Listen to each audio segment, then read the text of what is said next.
Welcome, FFR fans, Final Fantasy Randomizer fans, SG fans, and all you, the millions and millions of fans out there that are here to tune in to this match. My name is Dang Wu, and I am broadcasting up in this booth with Woat. Woat, how are you today? Oh, I'm just excited because this is going to be one heck of a slobber knocker.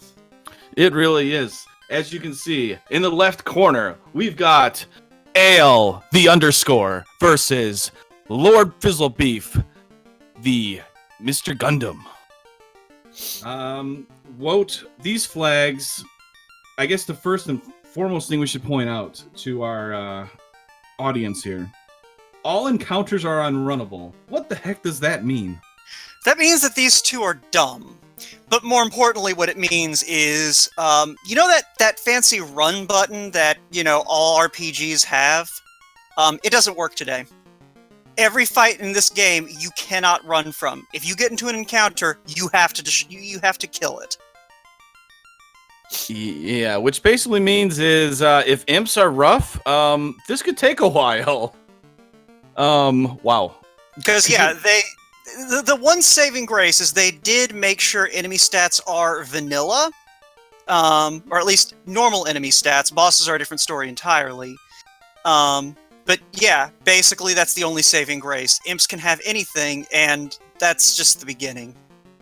And then on top of that, they decided to allow us a chance to be ambushed and have initiative against unrunnables. So what does that mean? Well, we still have a chance to have initiative on them and bosses, and we also have a chance to be ambushed by them too. So a war mech, if we run into it, could ambush us and basically one-shot our entire party, or one of our parties, basically. And we have a chance of running into war mech pretty much anywhere because they also shuffled encounters across zones. But I guess we should probably better explain what's going on as we prepare to let these guys go.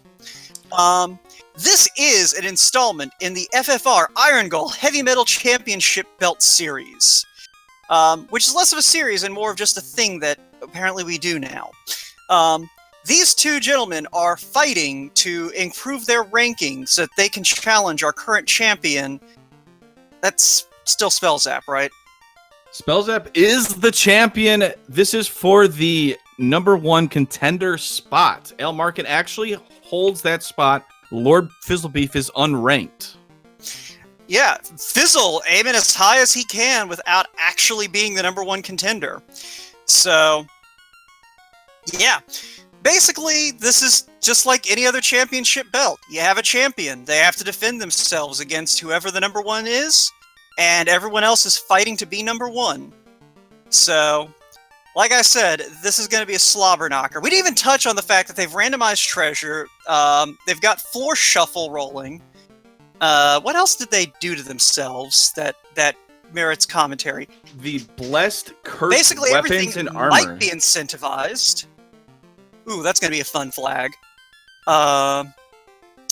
They did at least give themselves a free tail so they can promote as soon as they find Bahamut, which means that Bahamut is going to be like at Castle Ordeals and they're never going to find. But yeah. Yeah, and then they decided to have some fun with the blessed cursed weapons, and so that always makes it fun. Oh, and right off the bat, Canaria leads to Titans East. Yeah, that's very convenient if the ruby pops up anywhere. Bane looks to be our only early sweep spell, which is convenient and also a pain. Now, in a situation like this, Dang, would you favor, going ahead and buying spells, or would you look at equipment first, just because you have to be able to survive literally every fight? In this case, the Bane, because Bane, even where LordFizzlebeef right now, is a good location to just kill the majority of the enemies there. Honestly, armor-wise, it's not going to matter. Wow, Sorias are off the encounter cycle. I mean, does it really count as off the encounter cycle when that was also like a good 10 to 15 seconds of running back and forth? Yeah, but all that experience, though, if he gets this kill, those mages are probably the more important thing right now. There it is. So they should gain, what, 8 levels, 7 levels. I mean, that's a lot of charges of Bane we have, and your casters, which are going to carry you in this early game, have all this HP now. Yeah, that's fair. But, And the money is insane. Look at him, I he's feel rich. I was going to say, I think the money is probably the thing that Fizzle's valuing the most at the moment. Elle, on the other hand, has decided, you know what? I'm not happy with just Bane, and he'll go find some better magic. And the white magic shop disappoints everybody. But the black magic does have Lit 3 available. But Ale can't afford that, so he's grabbing Lit 2 so he can go kill some pirates, who may be horrifying. Yeah, he didn't save either. This is a bold move, but pirates have a very low MDef, and we got great turn order here, so... Okay, he didn't even pick up Lit 2. I thought I saw him do that. Yes, for everybody out there, these are Caleb flags, so you're in for a treat. And we get a cube for our efforts, and Temple of Fiends leads to a couple dragons hanging out, wandering aimlessly in a small little room. Yeah, so I guess that is part... Oh, there's Oxyale in the item shop. I didn't quite catch the price, but that's nice. So I guess, real quick, as a means of explaining a few things. So, like we said, anyone can challenge anyone ranked above or below them, except, you know, the champion can only be challenged by, I think, the #1 contender. So, it's one of those situations where part of the Irongol motif is crafting your own flags. So one of the things that actually is really fun about all this is you see a lot of things you would not ever see in a sane flag set. Just because, you know, part of it is trying to find a fun challenge, and part of it is also trying to actually, you know, kind of put yourself in a position where you can win the match you're in. So, that's exciting. So, Dang, do you want to explain Cursed and Blessed Weapons, or you want me to do it? I mean, I can get into Cursed Blessed Weapons, but actually, I wanted to point out for everybody out there, the first rank wow, ships available, so that opens up some of the seas here. But what I was gonna say is the first ranked challenger, or contender, if you want to say it, basically gets priority first to challenge the champion. If they refuse, then it kind of works down the rope. So that's kind of neat, and it also allows the loser, or, you know, if the challenger challenges the champ and loses, they actually have like a mini suspension where they can't challenge them again. It's also to allow other players a chance to challenge the champ. Yeah. So, now that that's cleared up, Blessed and Cursed Weapons. What's the deal? So, essentially, that is one of our beta flags that is almost certainly going to make its way live the next time the live site gets updated, because everyone enjoys it. And what it essentially does is, since Final Fantasy 1 is, like I've always said, like I like to say, the best unlicensed D&D game ever made, we decided, well, why not add plus and minuses to it? So basically, every piece of equipment in the game has somewhere between a -5 and a +5. And for weapons, the -5 is not a one-to-one or the plus or minus is not a one-to-one relationship. I think it's like +2 to attack, +3 to hit percent, +1 to crit percent per point, either plus or minus. And then with armor, it's 1 for everything but body armor, and then it's 2 to 1. So, but the basic idea is it completely changes the balance of power. Like, you saw that they found a ribbon +2 in the chests there. So ribbon's normally a piece of equipment that's only 1 absorb. Now that ribbon has a 3 absorb, which means it's actually like mid-tier head armor. But yeah, everything in the game has a number or a minus number on it, so you know exactly what the stat adjustment is on everything. Yeah, it is very handy there, and it swings big time. Wolf brought up the weapon side. The only thing that really can sway the weapons, obviously outside of the damages, is the fact that the crit chance is actually affected 2% per point. So a Masa can actually lose a lot of its crit, and something like an Excalibur, which doesn't have a lot of crit, can gain a lot of crit. Or axes normally don't have a high amount of crit, so axes can actually become very useful if they roll like a +5. Yeah, that I also missed that +5 iron helmet. That's basically, like, if I'm not crazy, that's basically on par with an in-game helmet. Yeah, pretty much. That's gonna be actually, yeah, outside of an opal helmet, unless an opal rolls bad, yeah.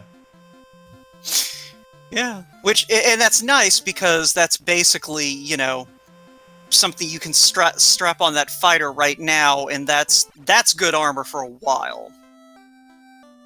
I am surprised that neither runner went ahead and grabbed that +5 wooden armor for their red mage as well. Oh my. We got Irongol by LordFizzlebeef. He's trying the 2 in 56 chance against these things with Bane. Yeah, that's another experimental flag that we have strapped on, by the way, is the RNG correction flag, I think, is the best way to describe it. Basically, I think it was Cheesenator went in and fixed the glitch in the RNG generator that creates a 3 in 256 chance of critting with anything. And now it's a 2 in 256 chance, or a 1 in 128 for those of you who like simplified fractions. Poor Fizzlebeef here. Not having an easy time after having to basically reset out of those Irongols here. These trolls have just already forced them to reset one time. It's slowing them down. We have exit that is white, red wizard promotion locked.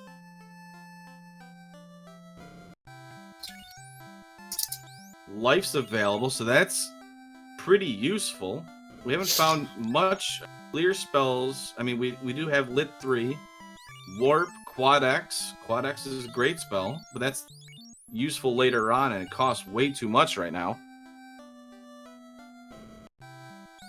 Yeah, we did also see some X-Fur over here in the white magic that's also available, and it's one of those things, you know, X-Fur is a spell that doesn't see a lot of play, but I feel like in this flag set in particular, it may be worth picking up when you have the funds. Oh, max price gold bracelet +3. So gold bracelets are already good, but now they got a +3 to it. So that increases their absorb by 6.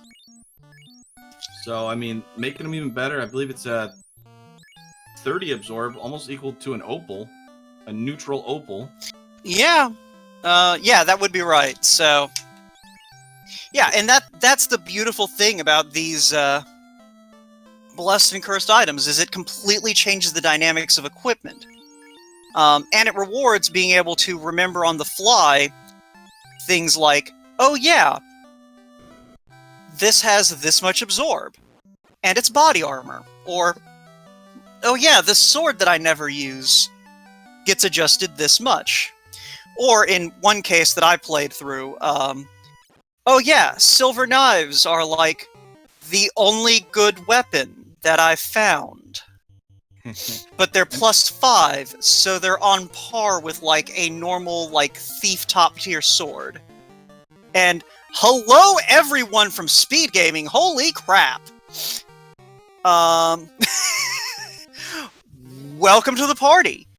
You're just at the beginning of a lovely Final Fantasy Randomizer Irongol Heavy Metal Championship race. You haven't missed too terribly much. We found transportation, we found a few interesting things, and we just got done explaining all the base mechanics, so y'all might just have to learn that from context clues. But the long and short of it is, the runners can't run from anything. but they have some pretty good equipment that is generally either better or worse than vanilla, and they're kind of working with a decent array of spells, but not a great array of spells. Also, nothing is where it's supposed to be. Glorious, glorious. Nothing is supposed to be. Oh, and tri-state everything, basically. Well, no.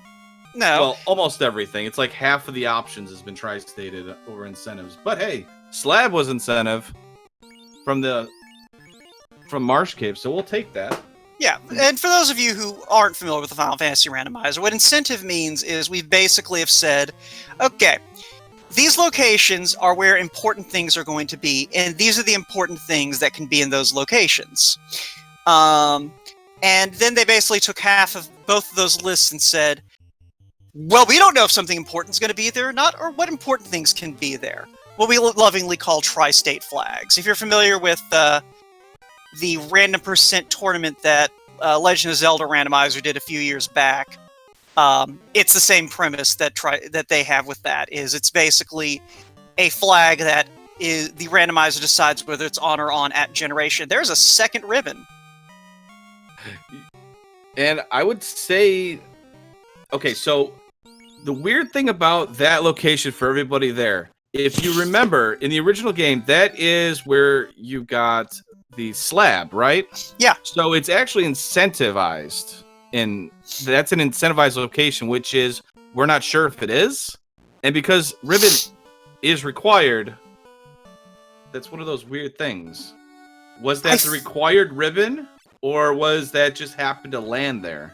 I feel like with the fact that it's impoverished random treasures, and that is specifically an item that is incentivized in a location that could be incentivized. If I were running this, I would basically go, that must be my incentive ribbon, and call it a day. Also, I just realized that Fizzle is basically trying to claw his way out of here with a solo red mage. Yeah, that fighter has kind of taken a nap, and unfortunately, Fizzle wipes again / reset, so Fizzle's not having a great time here, considering he had a good the beginning, took a couple Saria fights, basically gained 7 levels, and Ale Markin here, the number 1 contender, picks up a Light Axe 5 that the Knight can equip. That gives that axe 10% extra crit on top of 10 extra damage. That is an end-game weapon now. Like, Light Axe on its own, I think that's what, a 24, 28, somewhere in the neighborhood attack power. Pretty, like a plus 15 hit percent, normally. Like, that basically just turned that thing into a murder weapon.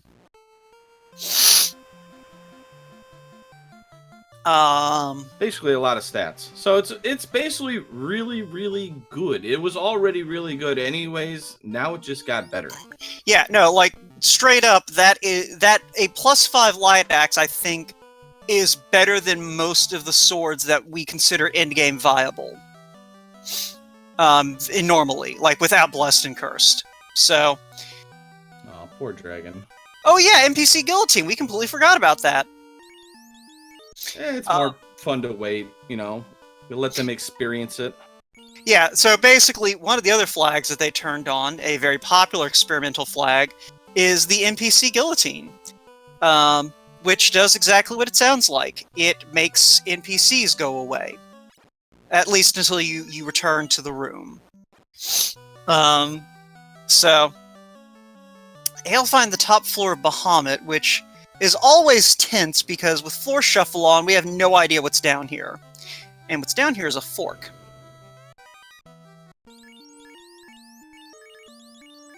So the ironic thing with all of this is they actually don't have to fight any of the fiends. They give themselves free orbs. They just have to find Temple of Fiends and have the equipment and levels needed to survive that gauntlet.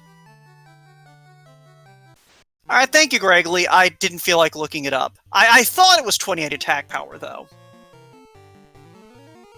because I do remember being surprised that the light axe had that much attack. A random eye shows up in the sea floor. Oh, I can't wait. Since all encounters have been shuffled across all zones. Oh man, this is gonna be fun. Yeah, I think it just shuffles all the zones together. We're gonna see a lot of interesting stuff here. Gregory, we just went over that we're not gonna need that. We don't want to recap all of the stuff. Oh, okay. Yeah, the +5 on the light axe. That's going to beef up the attack power to 38. Yeah. And 5% extra crit. Yep. Yeah, and I think want to say the light axe has also like a +15 hit percent, so that goes up to 30. So yeah, it's one of those things like that is straight up now a just, you know, hi, I'm going to beat the game with this weapon kind of a weapon. What a segue into beating the game. That is a required item picked up by Elmarkin. That was the Adamant Turn-In. We need the key to actually beat the game, and with free orbs, we don't actually have to defeat any of the fiends, but we need the loot, and we need the key. And access to Temple of Fiends. I guess that is kind of important, isn't it? Well, we actually need access to Temple of Fiends before we can even complete the game. See, I wasn't even thinking about that, because step 1 is we have to find the Temple of Fiends. Well, you know, we're a little ahead right now, okay? Yeah. We have the key, and Ale apparently is taking the long way around to the boat. Yeah, so for those of you who are having a hard time following along, don't worry, these are weird flags. There is a motto, I think it's actually LordFizzlebeef's motto, that Final Fantasy Randomizer, it's not always this. But with the Irongol Heavy Metal Championship, it kind of is always this. There are a lot of weird flag setups and weird conditions under which victory is achieved. And so, like, it's one of those things where if you're having a hard time following along because this is maybe your first time seeing Final Fantasy Randomizer, we do kind of apologize because this is kind of a weird place to come in. But the long and short of it is, all the boxes have different stuff in them, all the shops have different stuff in them, all the spells have different levels, and enemies are in weird places and do different things. And, also every location is in a weird place. So, but yeah. Long story short, though, we have seen... I was kind of looking over at chat. What did Elmarkin see in the left branch there in C? Oh no, Fizzle's the one in C. Yeah. I've been awake for an hour, folks. Left went to Dwarf Cave, which Fizzle's heading to. Ale's actually going to have to go back because he just checked a locked room and got the TNT, which was in Canaria Lock. So he's going to have to go back to the dwarves. So our two runners are basically going to high five. Fizzle's going to do the same check, unfortunately, Ale is. I'm going to have to make that trek back and forth. Yeah. So... But the good news is we get a pure and a house. All right. Ah! And there goes... He reset out.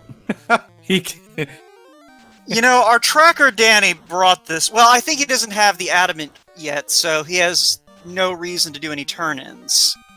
Also, he killed Hooray Dwarf by accident. Or possibly on purpose. Who knows? Wow, he's actually leaving the inner sea. I like it. It's going to be interesting here. We'll see how Elmarkin's play here works with the back and forth traveling. Well, that was kind of forced, though. Like, they got the key from the blacksmith here in Dwarf Cave. So, you're going to have to make that double dip because that chest is inaccessible without the key.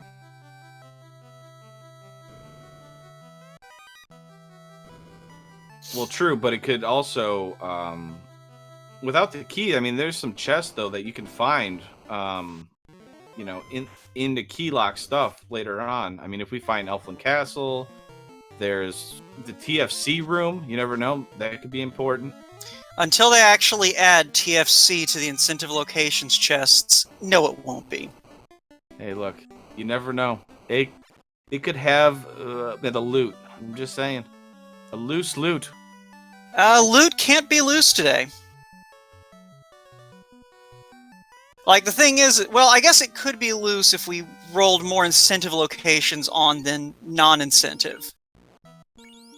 Well, right. Okay, was that the same light axe that we found earlier? I mean, we already have 2 loose, guaranteed, but we could have more because if these locations don't roll incentive, that opens up more items loose. Yeah, that's what I realized after I said that is, like, you could have a situation where less of the incentive locations get rolled than incentive items. Oh yeah, Bert pointing out we do have some loose. Because we found the ship in a loose item chest. Thank you, Bert. So yeah, never mind. But right here, though, Ale, though, see? Elfin Castle. Come on. Oh, money. See? A tent? 58 gold. Oh my goodness, this was so worth it. Okay, yeah, let's just leave there as fast as possible. I'm just gonna turn my head in shame. I mean, the houses that they've been finding are convenient for, you know, not needing to run back to town to heal. Ooh, positive. Oh, wow! Yeah, pro rings plus 4. 4 extra absorb. Yes, please. Yeah, that is a 12 absorb item right there. That also protects you from death effects. Well, death element death effects. Final Fantasy 1 is funny. So far, the armors have been rolling pretty good. Weapons, I mean, we got a light axe plus 5 to work with. I mean, there's really nothing that's been cursed that we really need right now. What is going on? Yeah, so it's one of those things. It is nice that... So they didn't actually, like, randomize the actual contents of shops. So everything that would be in a shop in vanilla is somewhere in one of the shops in the game. So, finding those Pro Ring plus 4s is actually really nice, because that means those are somewhere. And purchasable. So I imagine that that's going to be something that both of these runners are going to pick up. But, yeah. Every absorb helps against K Honda herself, Kraken. Because every absorb you have reduces the amount of damage you take per hit. And enemies sometimes unload a lot of hits. Like, a lot of hits. Giant Sword -1, you know, that's okay to strap onto your red mage. Take it, Fizzle. You found Tiamat. Take it. You got Brack? What are you doing? Go back. He doesn't need to fight her. Why not? He already has her orb. Take Tiamat down. Fizzle, go back and defeat She's not Tiamat. even worth XP, dang. The fiends are kind of garbage XP. Take the fight anyways. Also, I'm not actually sure that free orbs actually leaves the fiend orbs in place. So what? It's experience. Take the fight. Wow, Irongol's in the volcano. Nice and free there. Yummy.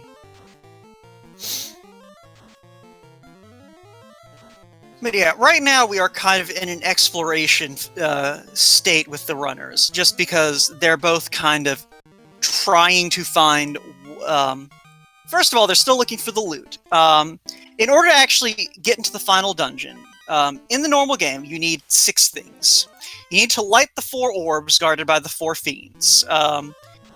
If you've played any Final Fantasy game that involves crystals, you understand how that works.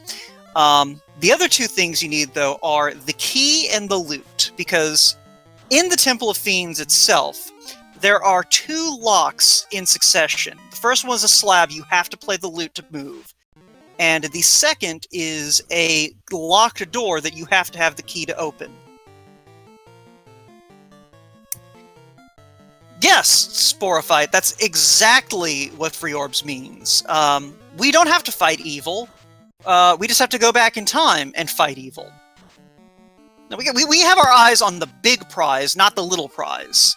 Because stopping the fiends in the present doesn't actually stop their, millennia-long scheme to destroy the world. our ice shield -5. That is unfortunate. I mean, it doesn't matter. I mean, we have the resistance of the ice shield, so I guess that's still pretty usable. If you have to, it's better than nothing. Yeah, but we also already have 2 ribbons.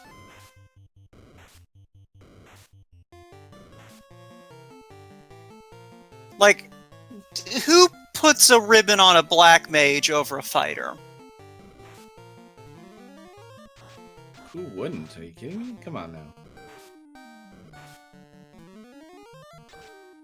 But yeah. But yeah, nah, it's one of those things. Let's see, we've got Quad X getting picked up by LordFizzlebeef. That is going to be a good spell to have. For the uninitiated, Quad X is what in Dungeons and Dragons is a little spell that we like to call Power Word Kill. In Final Fantasy, it basically says, do you have 300 or less HP, and do you resist the death element? No? Well, you're about to have a bad time. I'm telling you right here, Wout. I'm telling you right here. The TFC room that El Markin is in is going to have the important chest. Okay? I'm telling you. All right. I know these things. All right. Dangwoo has called his shot, ladies and gentlemen. So let's see what happens. It is this room right here. It is actually locked by the Mystic Key. For whatever reason, they decided to lock this behind the Mystic Key.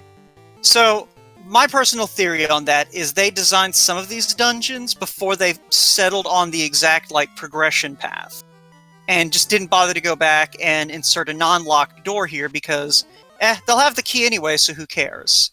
And I gotta tell you, dang, that 252 gold, that's going to carry these players through the rest of the game. That's going to give them probably almost an entire in-stay at Crescent Lake or Gaia. At least it didn't roll a 0 gold, okay? If it would have rolled 0 gold, I would have felt really bad. I don't know. That was almost as bad as 0 gold. El Markin is running around with, I think, 15,000 gold right now. Hey, you know what? That 256 gold could have been a make or break if he could have afforded that Oxyel, okay? Except he literally has twice as much gold as he needs for the Oxyel right now. Spells are expensive, okay? Maybe he's already bought them all! Okay, well, I'm tired of you making sense, sir. I challenge you to an Irongol match now, Wout. I'm not ranked. You can't challenge me. No, that's awkward. We'll hurry up and get ranked. Never. That would require me to race. And forget that nonsense. Alright, so Fizzle heading in and doing this bottom of marsh that we saw Ale do before. Ale currently digging out mermaids, which we saw Fizzle handle earlier. So, both of these runners kind of in a holding pattern at the... Well, okay, both these runners making progress, but it's progress that we've seen their cohorts make previously. Yeah. So, I mean, the only difference, though, is Ales at least has, the canoe, and the key, so he can actually check out things the Fizzle hasn't yet. Yeah. Both of these runners have kind of been slowly spreading out from the starting area. So that is kind of the tricky thing when it comes to floor shuffle for folks who haven't seen this before. Because every location in the game can be anywhere, what you often wind up with is these incredibly convoluted dungeons that just go really deep. And so you oftentimes wind up taking forever to actually get to places like the town that Fizzle is heading to, which in a more normal seed is maybe, I don't know, the 7th or 8th check people will make. As soon as you have the ship, you go to Crescent if you can. Because that's usually a free key item. But in this case, you have to dig so deep in these dungeons that, unless you're willing to just sort of poke your head into a bunch of dungeons, see what the kind of top 2 floors are, and then move on. It just takes a while to actually get over here. And without that canoe, this is an extra long check for Fizzle. Yeah, I mean, and yeah, because without the canoe, we don't have extended open progression on, so he can't actually, if the confused old men have the floater, he can't actually use it because he doesn't have the canoe. So, I mean, what could it give? I mean, I guess they could give the floater in this case, which helps out Ale.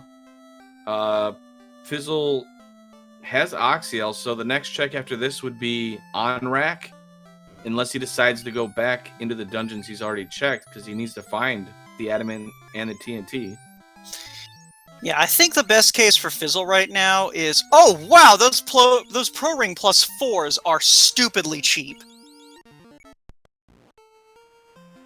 Yeah, he's about to buy 3 Pro Rings.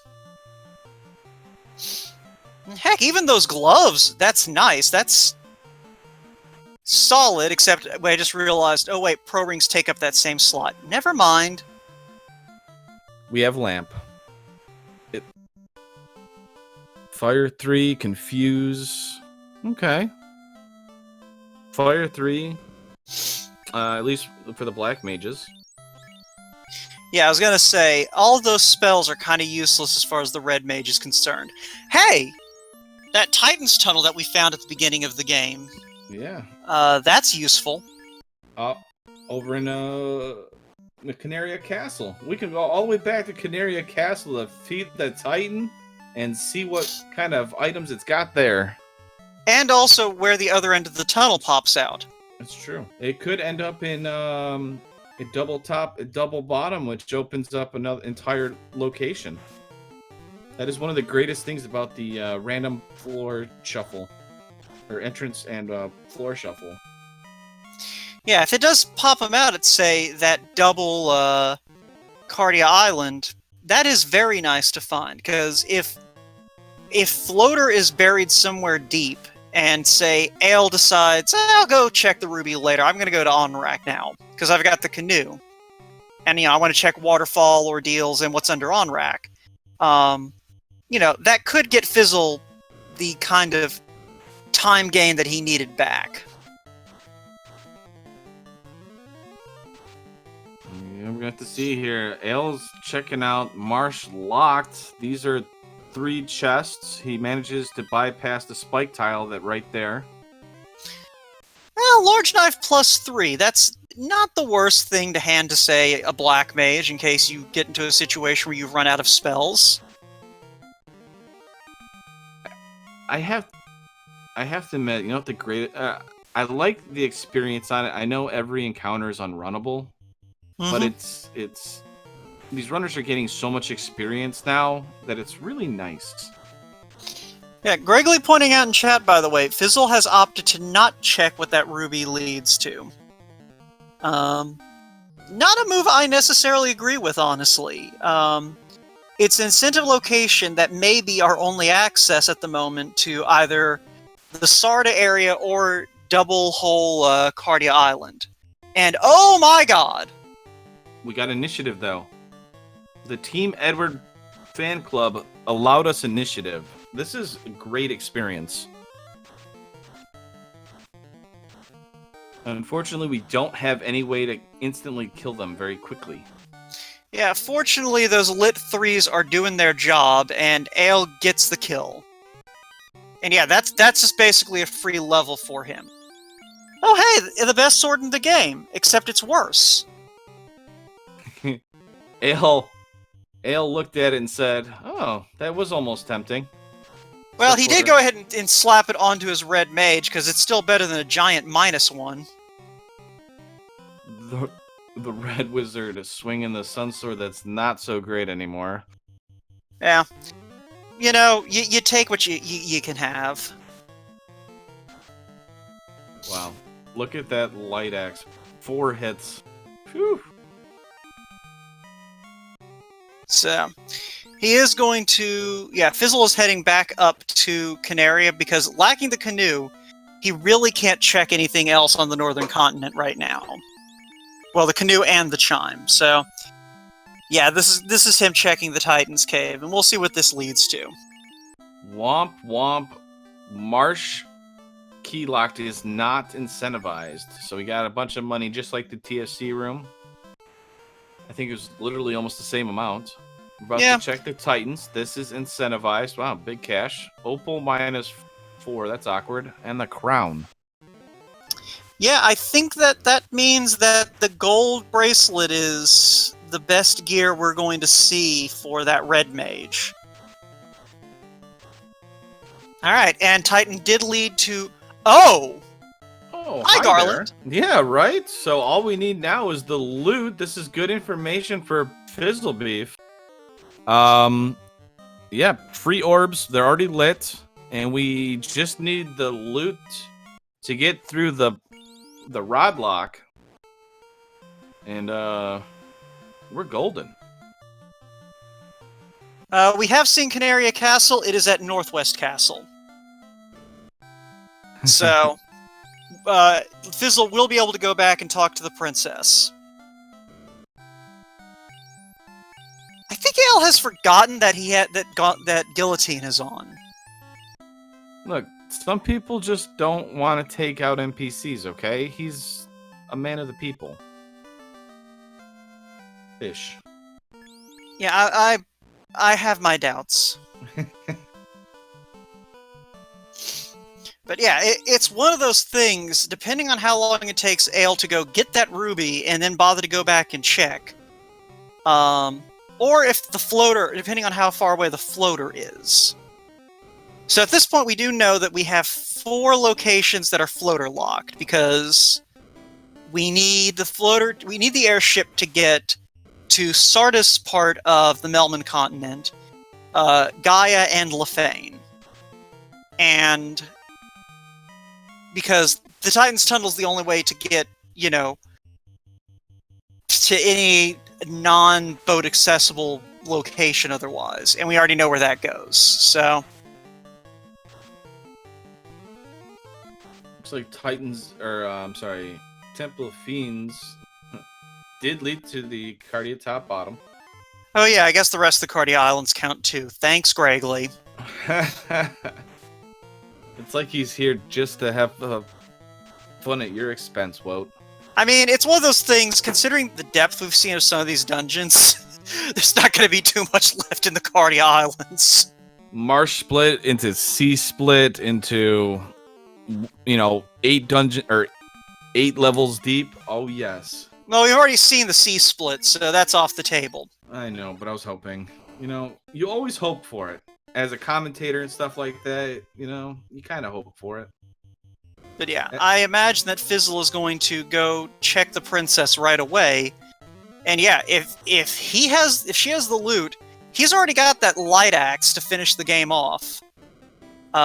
Those gold bracelets are strong enough to be end-game caliber.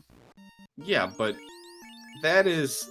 Enemies can go up to 300, or bosses can go up to 350%, and you have a light axe with no fast, no temper, no lock.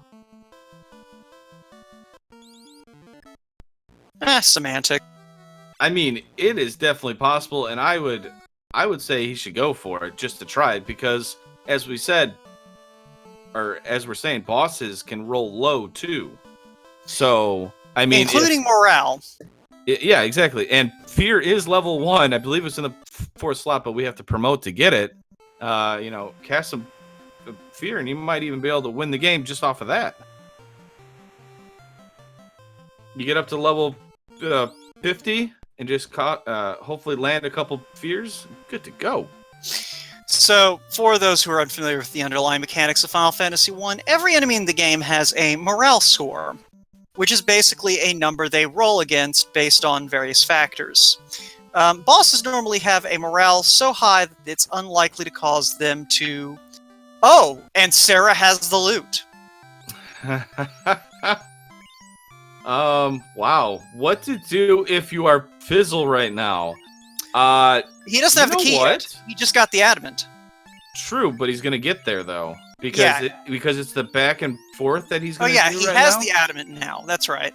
Yeah. So I mean, if Temple, I mean, I don't know, you might be able to make that a cheeky Temple of Fiends dive, and maybe there's a good encounter down there. You can grind up, you get high level, and you make that dive and go for it. Yeah, I was going to say, honestly, if I'm in Fizzle's position, I give some serious thought to just saying, you know what? Let's poke Temple of Fiends. Let's see what's down there, and if things rolled really, really weak, I might be able to just go ahead and scoot this out. And this is going to be the tail of the tape right here. Left side. This is the number 1 contender. He did not go. Excuse me. He did not do the the Titan check now. So he basically is going to be behind. He's going to be falling a little more behind now because of this. He doesn't have the information, which means I would expect him to go from here to Volcano, and then he's at Volcano. Or I'm sorry, to Ice Cave, and then he'll probably ship over to Ordeals, I would assume, into Onrak and Waterfall. Yeah, I mean, there's a lot, like, Ael's early progress might actually be a problem for him right now, because there is so much he can do. He may just go, I'll probably find the Titan eventually. And it's one of those things is with this game, or how certain things work here, is LordFizzlebeef is in quote go mode essentially. Mm-hmm. He can go into Temple of Fiends, revisit it, and try and win the game. It's going to be tough, but he could do it. Depending on when you get key items, it changes where you go drastically and how you react to each seed. It's crazy on how it's done in this game. Because an early canoe or like an early ship changes where you go compared to another runner who didn't receive that item early.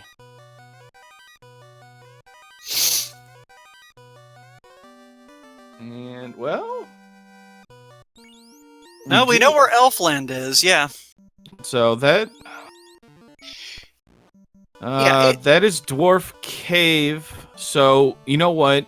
That might save Ale there to make the trip back to Canaria Castle to Titan's Cave, because Dwarf Cave leads to Elfland Castle. So if he follows this fetch quest, where LordFizzlebeef is, it might save him. It might. It's one of those things, though, like, it just kind of comes down to where his head is right now, because it's very easy to kind of get ahead of yourself and just go, oh, okay, well, I'm going to go ahead and go do this and this and this and this and this. And you just kind of forget about, this other minor thing along the way. Well, we'll see how this shakes out for Ale, but it is one of those things like, at the moment we just need to see where he winds up going from here. It's like he's going to buy some more camping equipment. He needs it. Yeah, because that's the thing, is he does also... Where he is right now is also a convenient point to head over to Onrak and the Castle of Ordeals. So, if he decides to make that play instead, he could wind up just basically going, I'll do all these when I'm back in that part of the world. So it just kind of depends on which he considers to be a priority check. Oh my... Fizzle. Oh, I thought he went to Canary. I thought he was going to make the dive down, maybe do an exploratory dive. Maybe the Fiends roll low. You never know. There is such a drastic difference in percentages.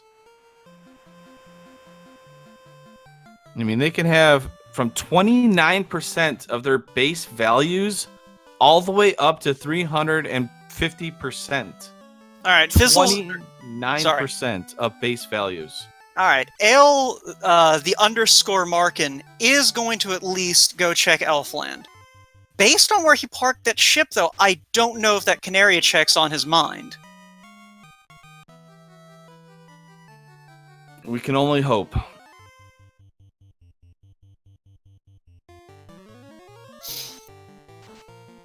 But yeah, so... We'll find out here, though. As soon as he finds out what the herb turns into. I mean, if it's a chime... Floater, oh boy, that's not what you wanted to see if you're Al right now. We did not want to see this because now the whole world is open to him.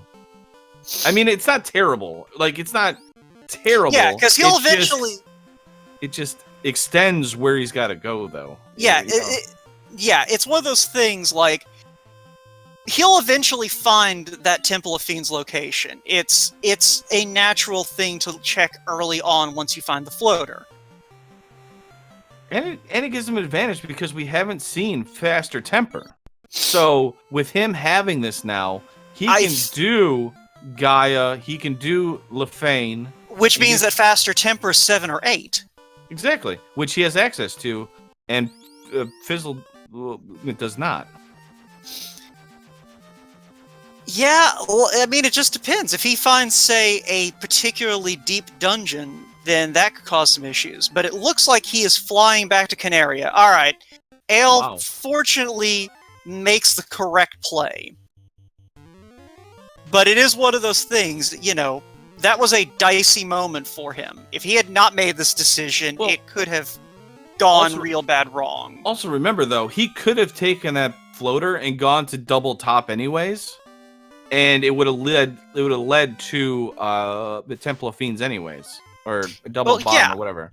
So it's not necessarily a horrible thing. I just thought he was going to do other checks, like go to the towns, you know, and do some other things. But he went here, and you know, there's the crown. So yeah, I said that he would still find the Temple of Fiends location. It's just a matter of how long it would take, rather than taking the direct route. So both runners 23 and 20. The unranked LordFizzlebeef trying to upstart Al Markin here. And he is also going to discover that the locked marsh chest is full of disappointment.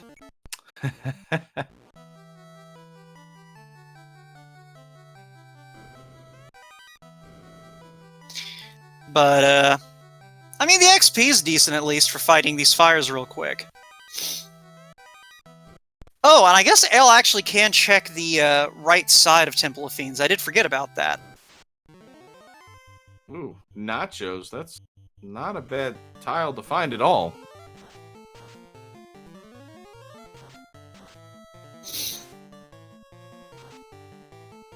I was just about to say they rolled high HP, but then realized that it's base health. I have absolutely no idea what Fizzlebeef is doing right now. Oh, he's going to go turn in the TNT.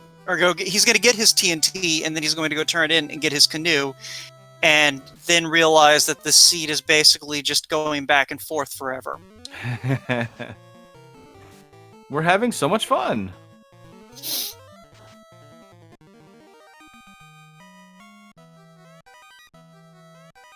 Are we, though? Are we really? We are. I mean, to be completely honest, I was going to say, Al going to defeat Garland, save the princess, you know, talk to the princess, realize he's in go mode. I would expect him to, at his levels, I mean, depending on how spicy he wants to be, why not make the dive? You know, go to the towns. He didn't talk to the princess. Well, no, he's got to go there now. No. He didn't talk to the princess. He didn't talk to Sarah to place her at Canaria Castle. Oh, really? This is an awkward journey. Why are you trolling me right now, Wout? Okay, I didn't see him. I thought I didn't see him talk to the princess. Wout, why are you giving bad information? Only I give out bad information. Because I thought I saw Sarah still standing there when he warped out.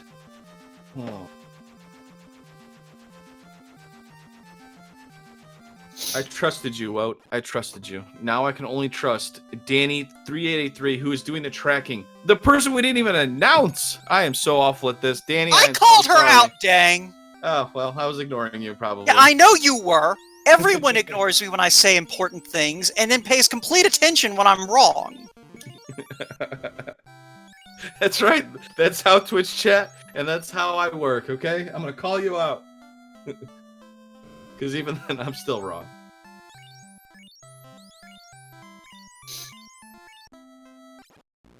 Alright, so Fizzle is going somewhere.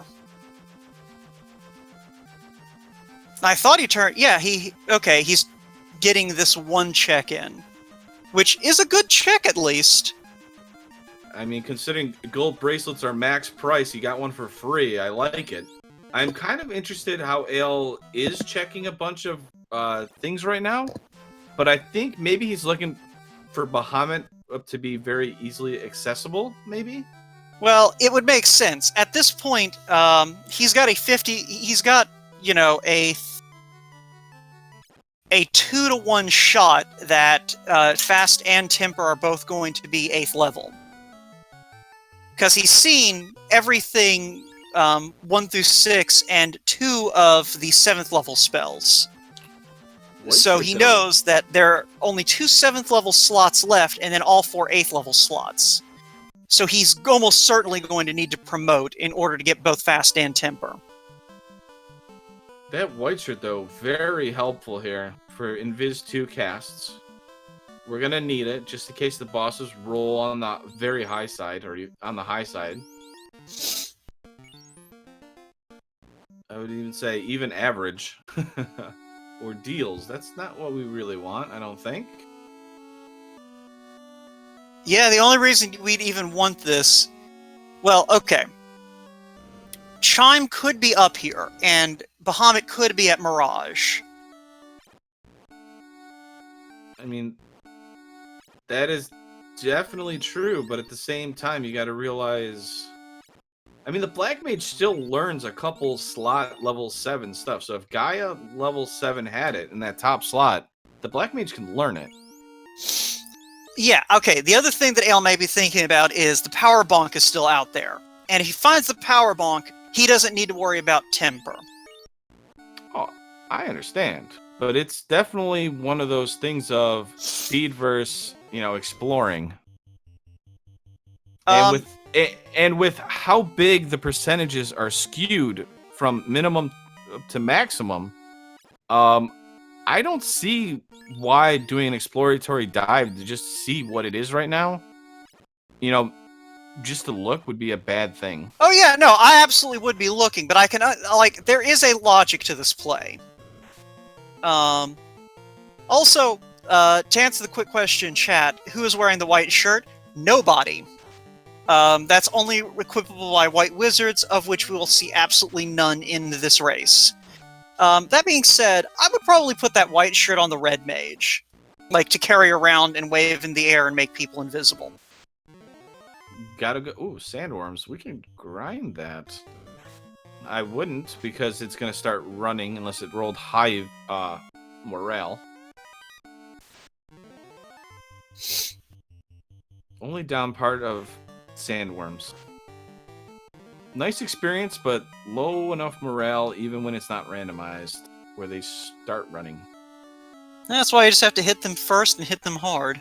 Zeus Cobra Kai. Cobra Kai. Zeus -5.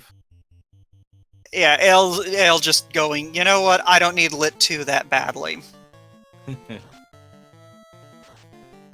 We got the procedurally generated waterfall. If I believe Fizzle went right out of the entrance. I'm just kidding, he found it. He's smarter than I am.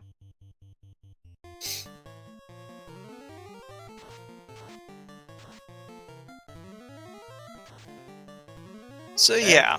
Agamas, though, those are nice.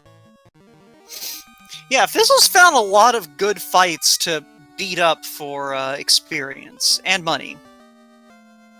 Alright, so there's the rod. So, Oh, hi there, high experience fight. okay, so, anyway, this seems like a never mind. That is a lot of HP on those worms. Well, yeah, base HP values on a sandworm or regular worms. I think it's like almost 500 or something like that. Yeah, that would be okay, and they're not actually adjusted at all, so that would make sense that it'd be a lot of HP.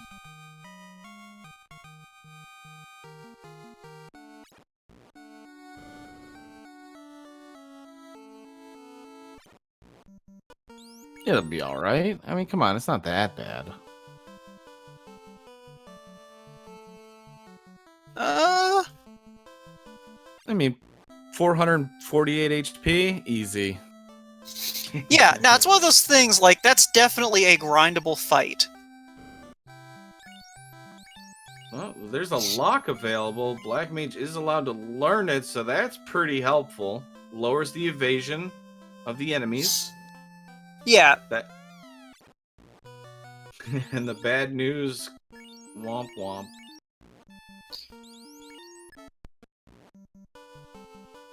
So anyway, all those houses that they found in boxes are coming in handy now.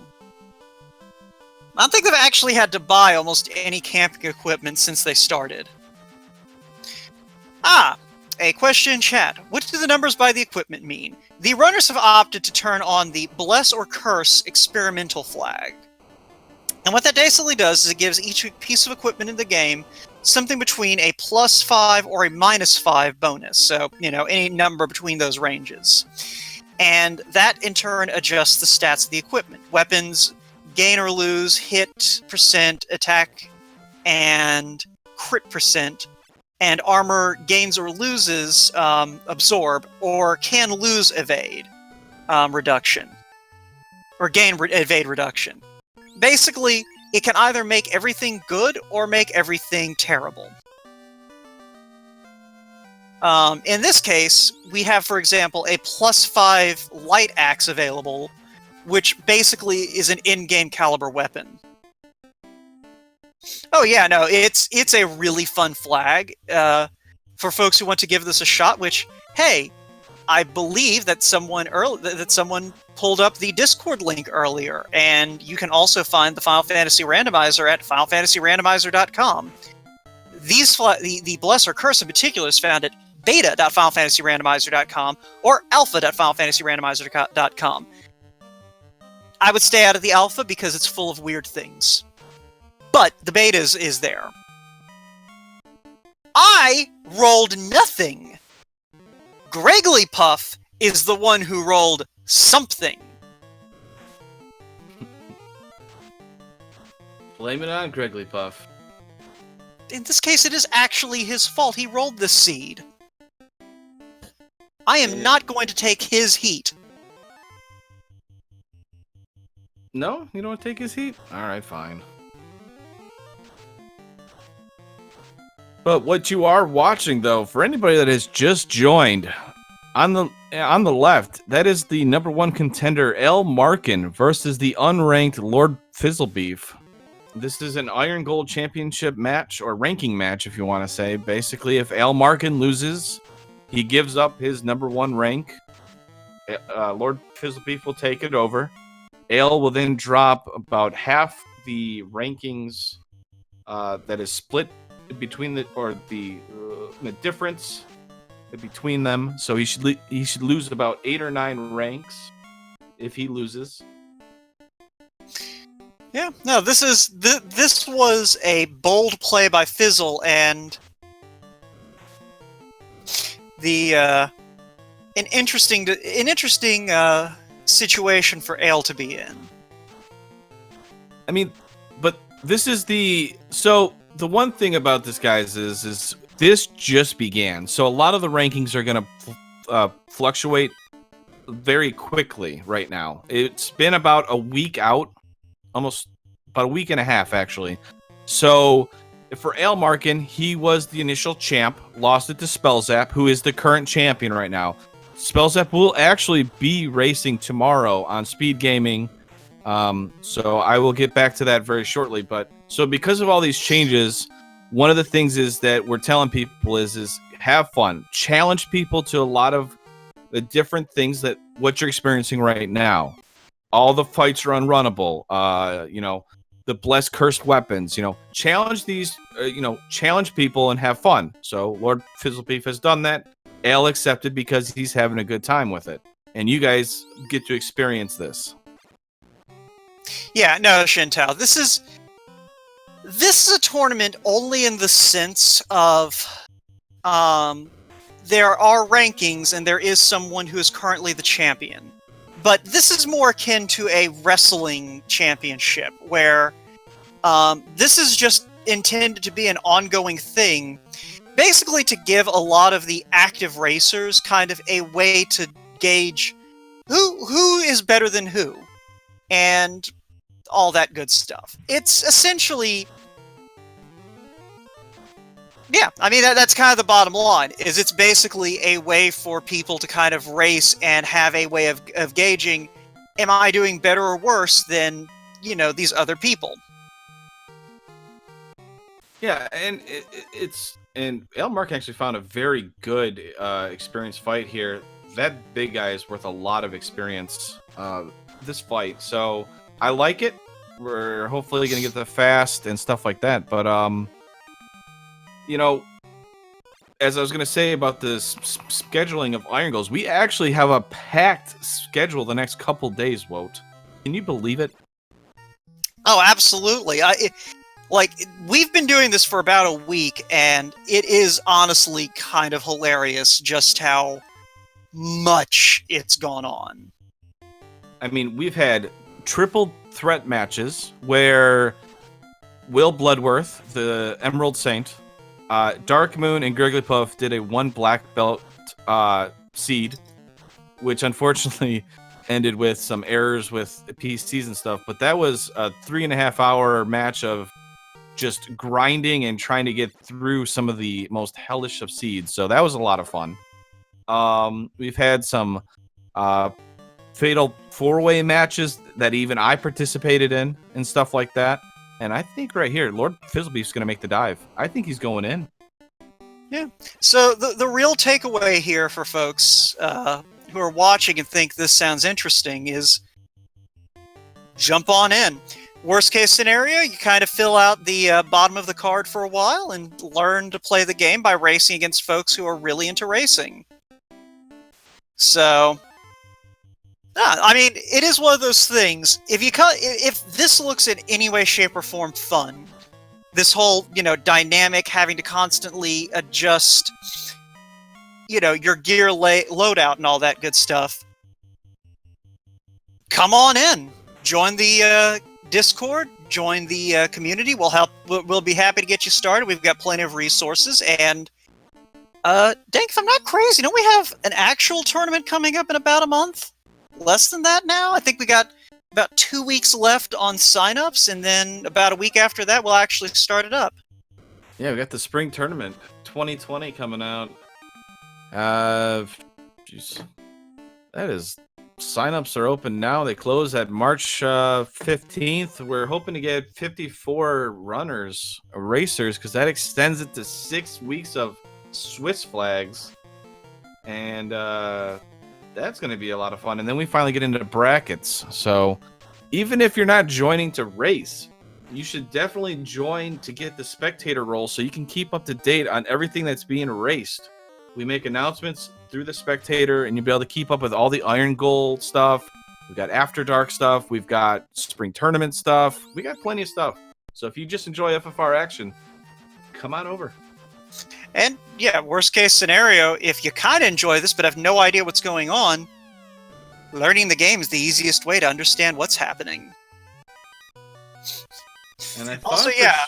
I thought for sure Fizzle was going to make the dive, but it looks like he's going to grind nachos. I think he's going to dive after grinding this. Oh yeah, no, he's danning those black mages right now. So he is definitely going to pick up some experience on that fighter and that red mage to be able to survive the dive. And El Markin's still continuing to dive here. He really wants that class promotion. I don't blame him, because he knows the fast and temper are going to be high level spells. So he needs that promotion, but I think he's spending a lot of time here. Hola, Speed Gaming Espanol. Glad to have y'all here. We are in the middle of a Final Fantasy randomizer race. And, yeah, both runners are kind of in the process of getting things done. Oh, wow. Even Elmark, I mean, these are, I was going to say, these are decent, highly experienced fights, and I realized, oh wait, everything's been shuffled. Spiders or arachnids are not going to give you a lot of experience. Oh, good. Marsh split. So Elmarkin is exploring the vastness of Marsh Cave now. So somehow we went from in the air, hanging out with the clouds, to underground. It's you're asking, you're questioning it. Dang, you shouldn't question it. Was there a wormhole or something I missed? No, the worms were in ordeals. Oh yeah, okay. And then, you know what? I really want some nachos now. Thanks a lot, Lord Fizzlebeef. Mr. Gundam himself just keeps beating on these nachos. I think I'm gonna get some nachos after this. Not the worst idea in the world. Yeah, I think Ale has just completely forgotten that NPC Guillotine is on. The bats are your friends, okay? You don't pick on the bat. No! You, of all people! Yes? Yes, what boat? You know what the bats are capable of. They are my my friend. They are low down, they are dirty, they are some snitches. Hey, we found it! We have officially found Bahamut's finally. Elmarkin's got to be sighing a big sigh of relief here. Looked for it, got it. I'm assuming he's... I mean, this is big. He's already decent levels. Look at that Knight's HP, over 600. With a light axe plus 5, if we get fast in temper, I think he's looking pretty good. Now, if he got Excalibur with like a plus 5, let me tell you, Excalibur plus 5 is an amazing weapon. I use that. Oh, we got our first dive here, Wout. Are you ready? The challenger, the challenger, Lord Fizzlebeef says, enough of this. I've grinded nachos. I've eaten my fill of nachos. I'm diving Temple of Fiends, and I'm going to take that #1 contender spot. Also, a bonjour to Speed Gaming Français. We are in the toward the end of a Final Fantasy Randomizer Irongol Heavy Metal Championship race. This is basically Lord Fizzlebeef on the right doing his best to go ahead and sort of push his way into the championship picture by knocking off Elmarkin.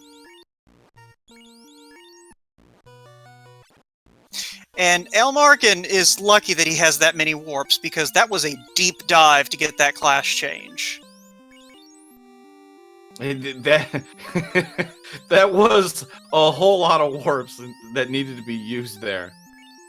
Yeah, no, that was a deep old dive. Alright, so he is going to go ahead and put that white shirt on his red mage, which is what I figured, because that red mage is probably going to live a lot longer than the black mages, and so the white shirt, when you use it in combat, casts the spell Invis 2. And for those of you who are unfamiliar with the underlying mechanics of Final Fantasy I, Invis basically increases your evade. Evade is capped in such a way that essentially after about 6 casts of Invis or Invis 2, you can only be hit if the enemy crits. And so being able to live long enough to layer those Invis 2s on the party is very important. So you want that on a character whose rounds you're probably not using to blow things up. And it looks like Fast is at Lefane. Oof. That makes what Ale did a lot better off. Now, the only thing that can help Lord Fizzlebeef here, as I've been kind of telling people, is bosses have their stats from 29% of their original values up to 350%. So if they roll on that low end, Fizzle might not need it because he's high level. But if they roll on the higher end, this is where El Markin kind of gains the advantage and can make up a lot of time.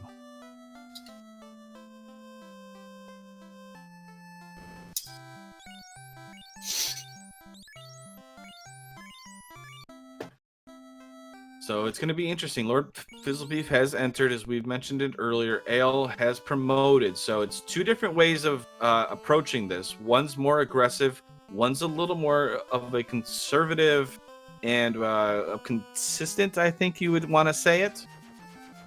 So it'll be interesting. Ale should be making a very quick catch-up here once he decides to go in the Temple of Fiends, which he's going to do right now. Yeah. So,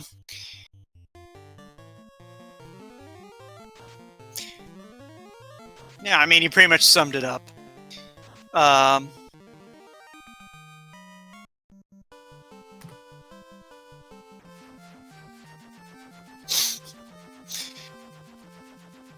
Let's see here.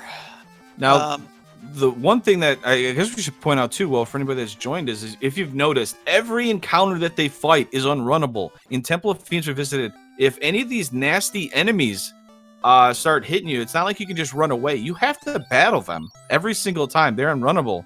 But the cool thing is we've added they've added an experimental thing here where you could actually get initiative or be ambushed by the fiends or enemies. So Lich, for example, could have ambushed and casted a nuke level 1 or on turn 1, and you would have no chance to respond. Yeah, and it's one of those things where you know, how often does Lich have a nuke at level 1 as his first turn action in the randomizer? That never happens to anyone that I know. Look, if you gave Lich cake, I'm just telling you now, Lich would treat you a lot better. What part of first turn nuke do you not understand? If you give it cake, it falls in a crack and it never casts anything. Lich, though, does nothing for LordFizzlebeef, so the first boss, Lich, easy. Ale Markin officially enters Temple of Fiends Revisited at the 1 hour. Oh, speaking of falling into cracks, hello, first turn crack oozes. Good thing we have a lot of ribbons. Oh, and by the way, mages have very good MDef. And as I say that, buy Black Mage. They got life, it's fine. We can pick them up later. Yeah, Crack and Blaze. Good googly moogly. Googly moogly. There was a Black Mage laying on the floor. But one thing, though, is they changed the inversion of the MDef with today's flags. Do you just want to start that sentence over? Yes. I kind of do, but at the same time, we're about to have a carry kill. Or a carry fight. It's going to be a carry kill. Oh, confident are we? Cast a Quad X. Come on, just cast it. Well, if he's going to cast it with a Black Mage, just because that Quad X shares a spell level with life, and he's going to need those a lot more on the... Yeah, he's going to need those on the Red Mage. Holy carry. Big swing. See you later, Black Mage. I mean, the good news is the wall wouldn't have helped with that anyway. So it's not like the turn ordering it matters. That light axe is not working for LordFizzlebeef right now. Quad X comes out. Carry rolled really low. That was literally maybe less than 80 damage he did previous. What a big play for that Quad X right there to hit. Uses up a life charge, but that's huge. Yeah, so... The one interesting thing I just realized about these unrunnable fights is it puts a premium on getting into Temple of Fiends first. Because generally speaking, you're going to have the same encounter table as your opponent. Because in Final Fantasy I, the way that encounters work is it's based off of how many steps you've taken on, in places where you can get into fights. And that is always going to be the same for a given playthrough from turning power on. So what you'll see runners do is they will, what we call power cycle, hit the power button on their NES or their virtual NES to reset the encounter table so that they know exactly what they're going to see, or at least know what they're going to see from power cycle. So yeah. So Ailmarkin, the #1 ranked contender here on the left-hand side, trying to catch up to Lord Fizzlebeef. He is promoted. He is basically better equipped for a tougher Temple of Fiends. So he's trying to catch up. He's about 2 floors behind the challenger, Lord Fizzlebeef, who's unranked.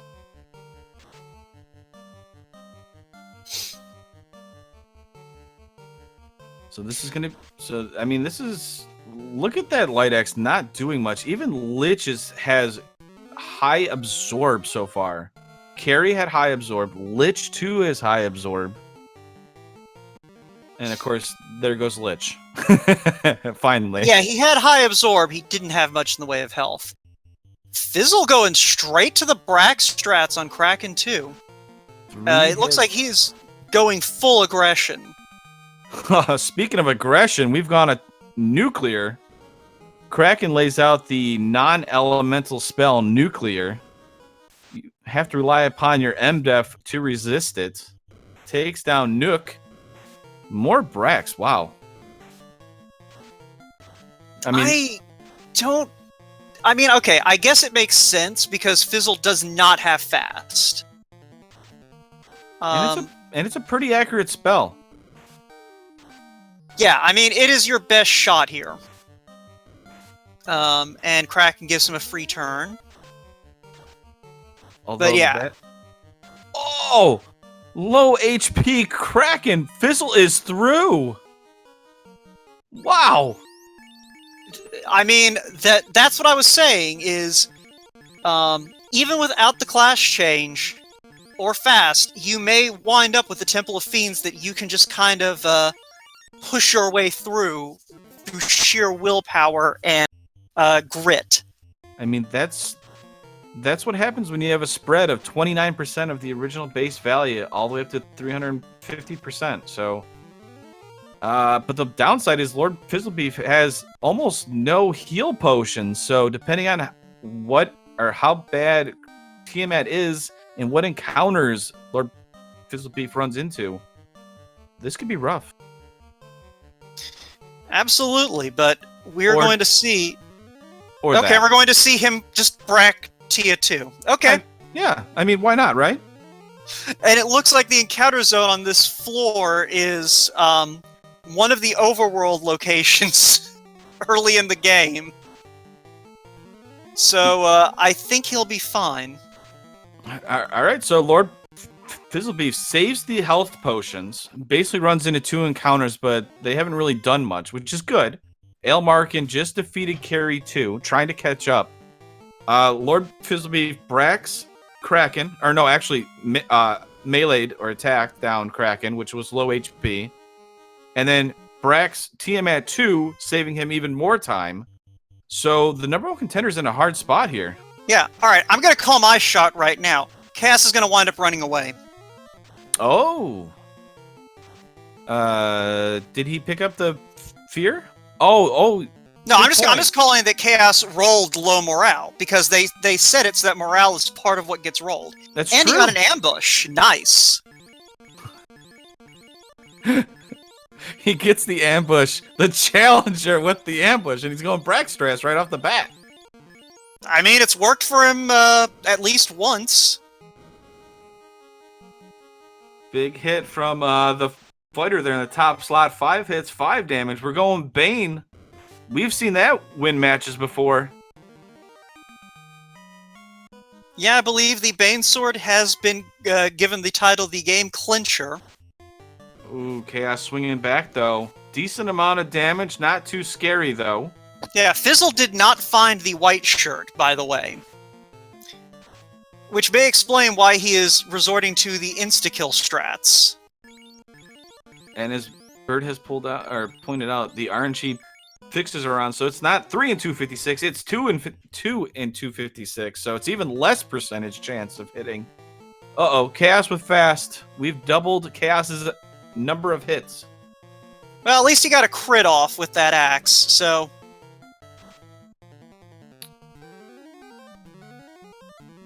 So while that's on the right-hand side, Chaos is fighting back. Light Axe actually doing a good amount of damage. Back-to-back crits there. Ale Markin's trying to catch up against Kraken. Yeah. Kraken swings, does a whole lot to woo. That's right, Kraken. Back off. Yeah, it's one of those things. The one thing Ale does not want to see is his red mage go down. And we will get to see what Tia 2 has in store as well, because I doubt Ale is going to go for Brack strats. Yeah, that is one interesting thing here, is he's got to get through probably a full HP Tiamat, because he's not going to rely upon that Brack. You are absolutely right. So we'll find out how rude Tia 2 is. Alright, so we finally have one of the black mages go down.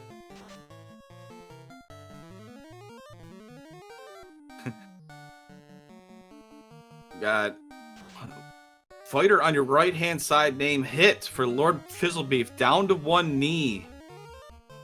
We got a heal 3. We're going to try and get that up. Ale Markin on the left-hand side trying to play catch-up. Wow, Tiamat's already down. He's catching up. He's going to Chaos now. Oh yeah, so this is... Or not. He resets. What happened? The accidental reset. Oh no. Oh no, that is unfortunate. Now, what is... Go ahead. No. I was going to say, now what is fortunate for LordFizzlebeef in all of this? Chaos, as far as I can tell, the only nasty thing he has is punching, and that red mage should be rused up at this point. As much as I know, he only had one cast of ruse when he went into this. Yeah, Okay. I was gonna say, there it is. Fade. Oh, wow.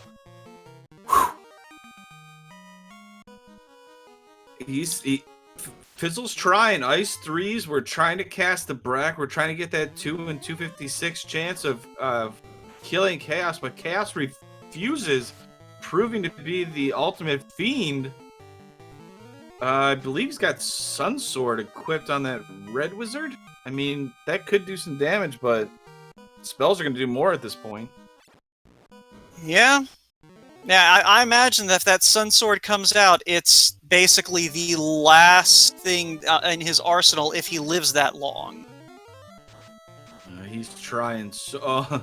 Chaos trying to add even more hits to his pool, and unfortunately he can't. There goes our Red Wizard.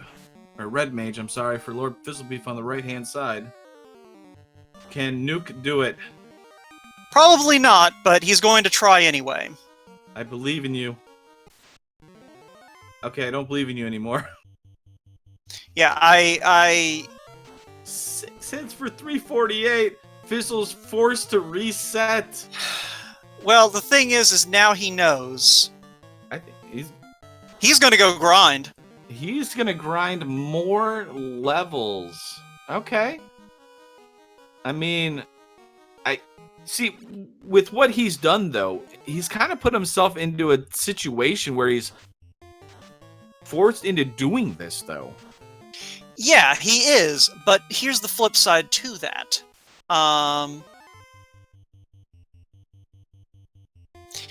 If it turns out that even with fast and temper available, Ale can't get through chaos, Fizzle's going to wind up ahead of the curve.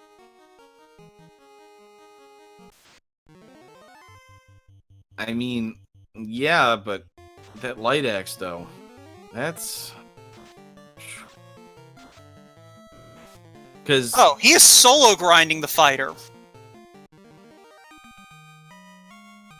He wants as much damage as he can hang on him. Oh, yeah. If I had to guess. I mean, it's going to be rough, though, because it's not like you can do an RNG loop with Chaos now, because you don't have any way of casting Invis on that fighter. Yeah, no, I mean, it's one of those things where I think his game plan is get enough on there to where that fighter, you know, can break through Chaos's absorb.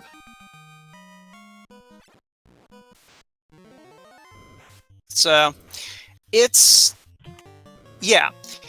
So we are seeing two completely different strategies. LordFizzlebeef is taking the approach of, it is faster for me to grind this fighter up to a point where he will be able to just smack Chaos. And Ale is following the approach of, followed the approach of, it was faster to go get the levels I needed, or to go get the equipment I needed, and clash change than it would have been to grind up, I can get through this with the levels I have. Well, we'll have a pretty good idea, Catastrophe, because Ale isn't doing anything different from his last dive. So, if he gets through it on this dive, we'll know he would have managed to get past LordFizzlebeef without that reset. I mean, Chaos really wasn't that terrifying. We didn't see any nuke. We didn't see any nuclears. Basically just attacked, and Ale had a white shirt, so... I mean, outside of Chaos getting the jump, maybe, and full-on critting that night, I don't really see Ale having an issue. Yeah, like, I mean, that's the thing that Ale's probably going to run into, is if Chaos takes out his white shirt caster before he can get his defenses up. Because the flip side to it is Chaos also has a ridiculous amount of absorb, and for those of you playing along at home, Chaos is also resistant to every element in the game, and also has high magic defense. So, it's one of those things, Ale doesn't necessarily have a reliable way to break through Chaos. We don't know how much absorb he has. Like, Temper and Fast might not be enough. How hilarious would it be? Let's just say Ale happens to, wipe, right?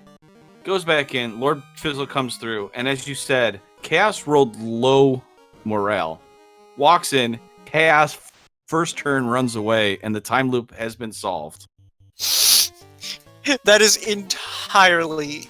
I mean, that may be what Fizzle is thinking about right now, is essentially... let's get these levels on this fighter so that both he can just beat the crap out of Chaos, or possibly just scare Chaos into running for it. I mean, I like the play form because it gives them at least two different win conditions of, hey, Chaos might run, but if it doesn't, I have this level 50 knight that's going to do work. I mean, he may not be planning to go to 50 either. He may just be thinking somewhere short of that. Yeah, he just hit level 50. That's a big boy knight. Oh, he did hit level 50? I thought he was still in the 40s. Oh, no. Now with this experience and only having one person, that was quick. He was getting like 2 levels every fight. Well, he's going to go revive the rest of his party. They're going to be very confused at exactly when their friend got that swole. Whoa, your arms are so big. I've been working out. Watched a couple rocker movies.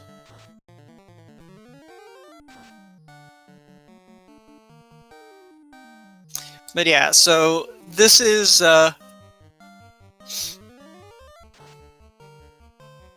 So yeah, basically, I feel like if Ale doesn't get it on this dive, then we are probably... Then this may be Fizzle's race to win. Because that level 50 knight is absolutely going to do work. It's going to do something, hopefully, but, I mean, he spent a lot of time. I mean, his first dive Fizzle entered 108. It's now 22 minutes later. I mean, I know he just grinded and stuff like that, but I mean... It still would have been faster than trying to do what L did and find that tail. We're about to find out, though. Yeah. Oh yeah. In this situation, yes, because he's already done the dive, like you said. So yeah, it's definitely the quicker option. But Al Markin, the number one contender here, going to try and defend his position here, is about to make his way to take on the Ultimate Fiend Chaos.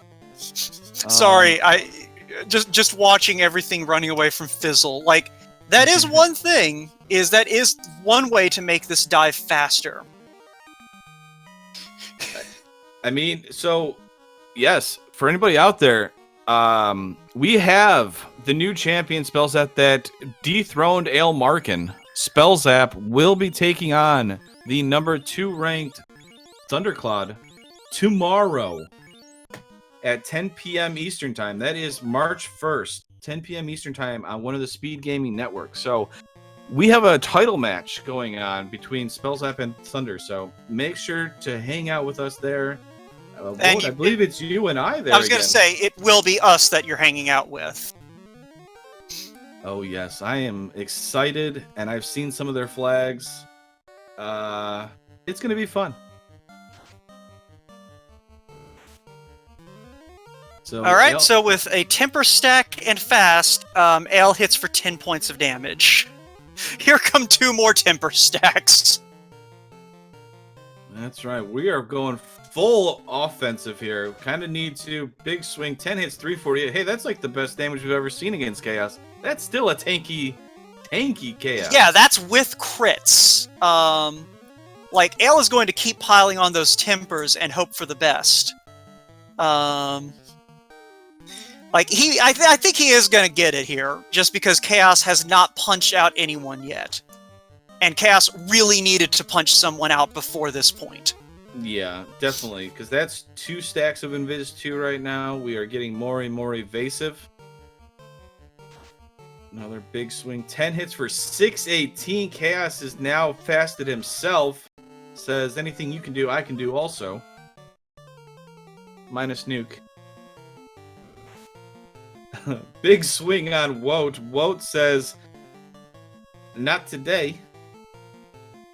Well, yeah, that's because, you know, a Woat always is ready to withstand the fury.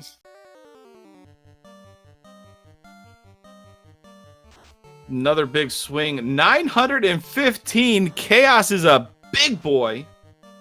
Definitely did not roll low on the HP. GG for Al Markin. Keeps his number 1 contender spot.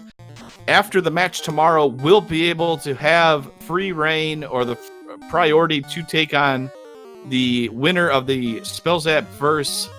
Thunder match. So, GG to Ale and well played. All right. So, I guess we'll see if Ale wants to join us here in the booth to talk a little bit about that seed. So now, I think Fizzle's basically finishing it to showcase, to finish it because he got to Chaos, but I think he's also hoping to make Chaos run. I think so too, and I kind of want to see that. I mean, I definitely want to see this because watching Chaos run would be amazing. Ale, GG. Thank you. That was a little bit of a over-jubilant post-Tia2 celebration. Okay, we were wondering what caused the reset there. I mean, I may have done an over-enthusiastic, like, yeah, I got him, freaking sweet. Let's go get Chaos, and I may have fat-fingered him. That was the weirdest thing ever because we saw the victory celebration, and then it just went black, and I was like, oh, maybe we lost a connection. And then it reset, and we're just like, uh-oh. Yeah, so while you were rediving, LordFizzlebeef was actually on Chaos when you hit that Tia2 fight. He was not able to clinch it out because he did not bother to go dig out the tail, so he does not have fast. So what he's instead done is he ground his fighter to 50. That's one way to do it. So we're kind of sitting here eagerly anticipating seeing if Chaos runs away. Yeah. I think Fear was early enough where his red mage should have it too, so... He didn't bother picking it up. Gotcha. So he's going for a fully organic Chaos Flea. Yeah, he's Also, definitely I was gonna say, yeah, he's definitely hoping for that morale number to roll low. Yeah, he also may or may not have broken Tia 2 on his first visit.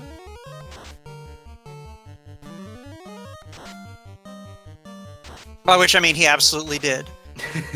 So, you are still #1 contender though, Ale. Yep, we'll see how, we'll have to get with Commissioner Gouda to see how things fall out tomorrow night, depending on what goes on between Spellzap and Thunder. I feel like at the point where Thunder, like, no matter whether Thunder or Spellzap wins, I feel like after a title defense, you should have the right to challenge the champ, whoever it is. Man, I'm good with that ruling. I mean, I'm obviously not the person who gets to make that decision. I do, however, have the ability to pressure the person who makes that decision into doing what I say. I mean, I like that idea. The only problem is then you get into that endless loop where they just keep challenging each other back and forth. Well, I mean, that's the reason that I think having that gap where, you know, both have to actually, like, have a match against someone else before, you know, either the #1 contender can re-challenge or the champ can be re-challenged by the #1 contender. You know. We're about to see what this level 50 fighter can do. Cast fast, so doesn't necessarily mean that he has low morale. It still has a chance to attack. 6 hits, 6 damage. That fighter arms are not working? Well, I mean, if he can get a crit in, that might that might do some work at his level. Let's go to round 2. Cast Ink. I think Chaos is actually playing with that level 50 fighter. Not terrified of it at all. Casting Ink, wasting turns. Round 3. What is Chaos gonna do today? Rub. All right. I think Chaos rolled high enough where it's not going to matter, unfortunately. This is going to be in for a long fight for LordFizzlebeef, and I don't know if he's got the... He's got to hope that all those casters go down and he can get into an RNG loop, or a crit loop, I would have to say, because this is going to take a while. Chaos is a big boy. Oh yeah, that Chaos had to have like 3,500 to 4,000 HP, if I'm not crazy. And that, so Ale, now that you got done, I know Chaos fight's going on here, but it's gonna be a lot of chip damage here. So Ale, basically you're gonna prepare a bunch of flags and get ready. Oh, Zap comes out! The fighter is down! This fight is going to be even rougher. Fizzle, you were breaking out the walls. Why did you not wall? I think that was a 2 and 256. That was a 2 and 256. That ribbon should have been on that night already. We said it was already almost impossible. 2 and 256 chance, and the night goes down.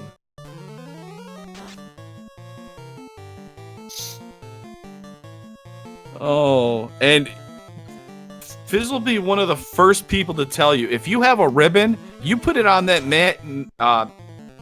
your main damage dealer every time. It don't play around. You put it on there. 6 hits, 526. See you later, Nuke. We're down to 2 light warriors against Chaos.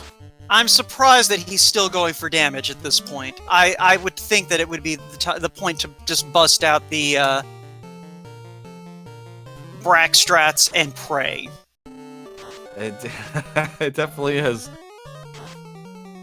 Because, I mean, unfortunately, we have the bird's eye view. We already know that Chaos is huge.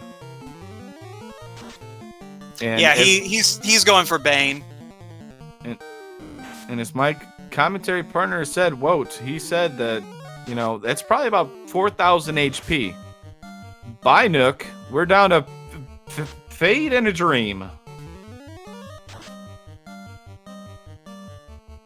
Unfortunately, we're casting Ice 3 and not Fade.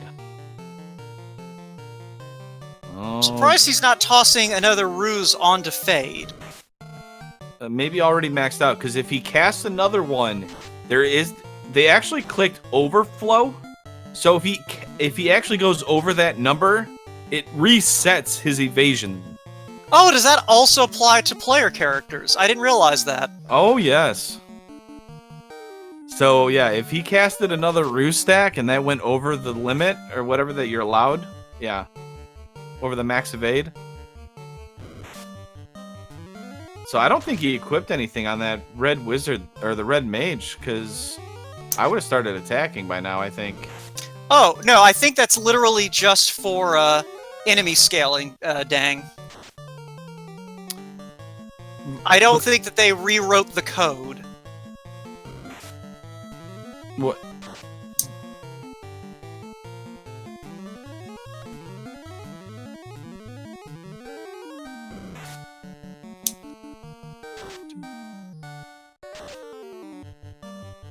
Yeah, this is going to be a Brutast brings up a good point. This is a beast of a chaos. I don't know if this red wizard can do it, but we're swinging a sword. Oh, that's a good crit. If that's a crit loop, we can win this. 3 hits, 3 damage. Maybe it's a couple turn. Nope. That's a cast, fire through. We don't want that. What do we mean by a crit loop? It doesn't roll over. Oh, I thought it reset though, Meridian. Yeah, no, I think what it is it's instructing the randomizer when it's determining what to set enemy stats at. To say, oh yeah, if it goes above 255, just treat it like it starts from 0 with the overflow. Ah, good to know, good to know. Look at that. So you don't have to worry about going overflow. A little sad, but, it would have been kind of funny. Yeah, I wasn't sure how it worked either, so I think I only threw up like 4 of the white shirt uses when I was doing the chaos fight, because I didn't want to risk miscount. Oh hey, Yeah, Chaos had thunder. You don't want to reset your evasion stacks and get hit by this cast. Hit hard enough, not too bad. 3 hits, 53, but has to unfortunately end that loop if he had it because of his low HP. But it's better to be safe than sorry. Unfortunately, Chaos is still casting some dangerous spells here. Can't keep ahead of the heals or the damage. I'm wondering if Fizzle's trying to fish for, not that, RNG where Chaos, keeps swinging. Well, yeah. So, yeah, you got off before you explained this. So, the way that random number generation works in Final Fantasy 1 is, there's basically, much like the step table, a table that increments every frame. That also determines your current RNG. What Fizzle is doing, or what Fizzle is presumably hoping to try and set up, is what we call an RNG loop, where essentially you hold down A, and the same number of frames cycle after a few turns. And the end result is you wind up getting Chaos in this loop where it makes the same decisions every time, and you get the same attack rolls every time. And in the ideal situation, Chaos fails to actually do anything that hurts you, and you find a crit, so that you just slowly whittle Chaos down over the course of probably minutes with the damage we're seeing. Unfortunately, it looks like this Chaos is highly likely to cast a spell, and if he doesn't cast a spell, is still very likely to use a skill. So it may be a situation where Fizzle just is not going to be able to fish out that Chaos punching things loop. And if he does, yeah, something like that looks like it could happen. So, yeah. Oh, crit through max evasion. Wow, Chaos not having any of that. And unfortunately, it looks like Lord Fizzlebeef is going to decide to go ahead and forfeit because, I mean, can you blame him? I don't blame him whatsoever, but that was a couple times Chaos crit him through max evade. GG to Lord Fizzlebeef, and trying to make that happen.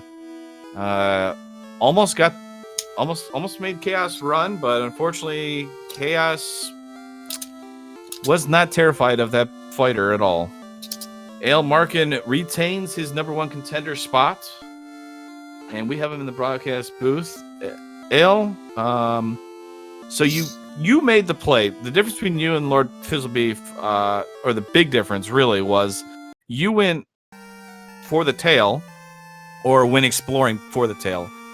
Fizzle didn't. Basically gained some levels and said, I'm diving, which almost turned out to be the right call because none of the fiends up until Chaos was big at all. I think they all had maybe less than 500 HP, almost combined, which almost cost you. But Chaos proved to be just tough enough. I mean, was there any decision or any thought of diving the Temple of Fiends? Yeah, there actually was. So after we found Temple of Fiends, where it was, and we got Garland down, went and talked to Princess and got the loot. I was like, all right, great, go mode. Let's go back to Temple of Fiends and dive. I looked over at the flags real quick and saw the enemy scaling was all the way up to 350%, and I was just like, I'm like, I don't feel good going to a 350% Temple of Fiends with a light axe, even though it's a +5.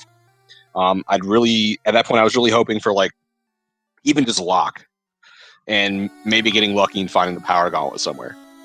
And so that's, if you watch back, there's a part of time where I paused while I was in the air because I'm looking over scrolling, trying to find where the scaling was at.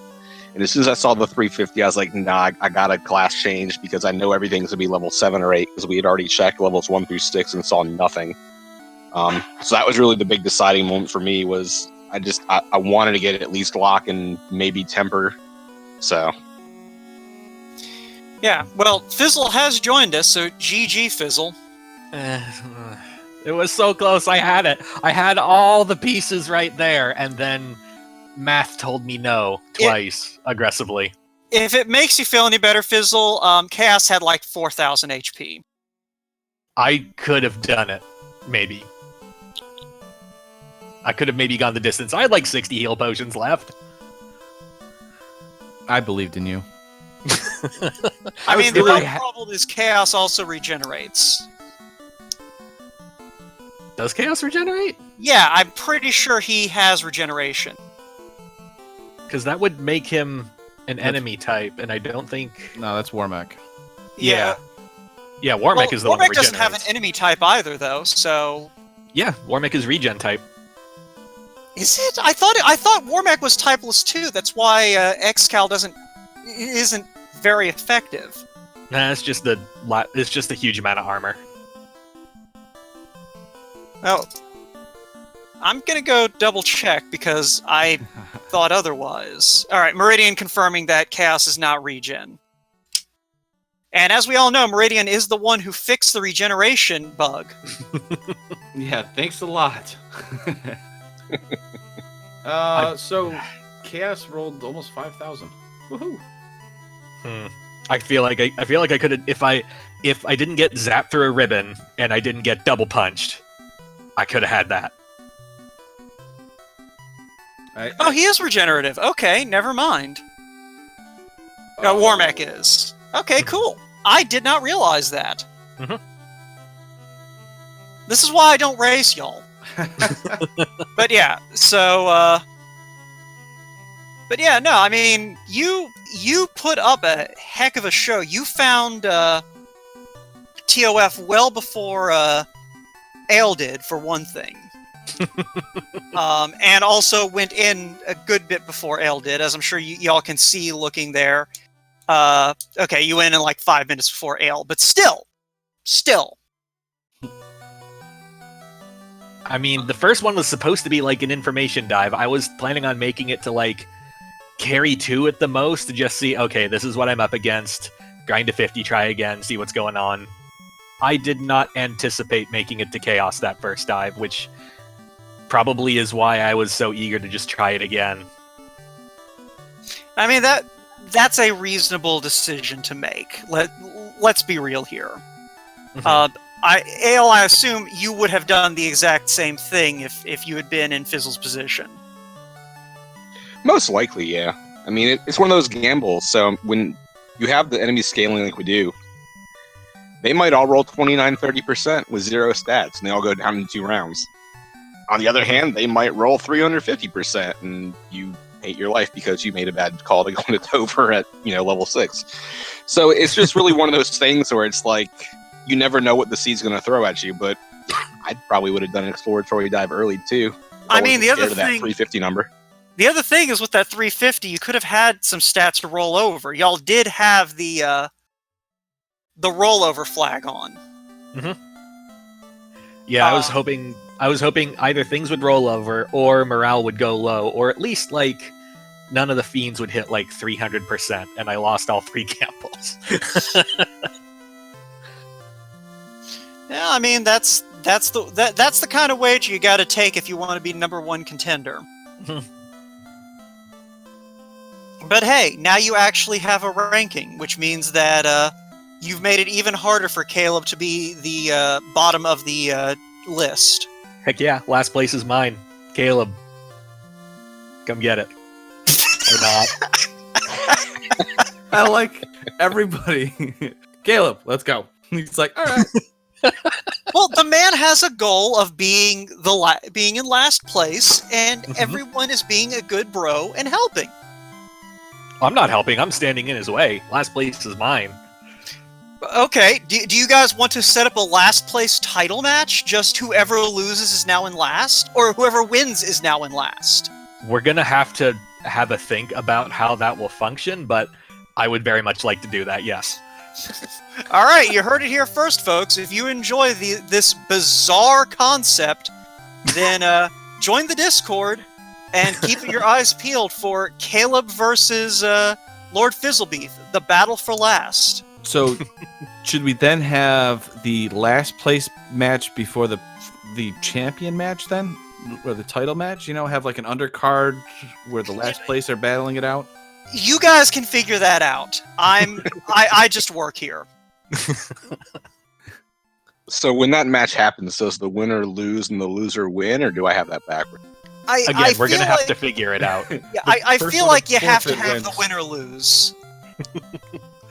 The first one to forfeit wins. Okay, that is unfair to Fizzlebeef. Caleb will win that every time. It's true. He is the master of competitive forfeiting. The rules that we have been operating under is that the last to forfeit wins.